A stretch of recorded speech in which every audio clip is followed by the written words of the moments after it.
কি অদ্ভুত ব্যাপার স্যাপার। আমরা আজকে এসেছি লেগে একটু কাজ ছিল, তো ভাবলাম লেক থেকে একটু ঘুরে ঘুরে যাই। তো আমরা বসেছিলাম দুজন মিলে, ফটো ফটো তুলছিলাম। ও আছে এখানে, আছে ওখানে। তো দুটো ছেলে ফলো করছে ভাই, মানে আমরা একটু বসেও থাকতে পারলাম না, উঠে যেতে হবে।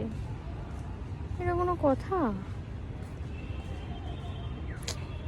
কোন দিকে ফলো করে যাচ্ছে?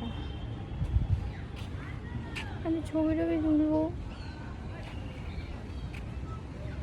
এই যে সাদা গোলাপি রঙের যে টি শার্ট ছিল, ফলো করছে ভাই। আমি কি ঘুরবো না?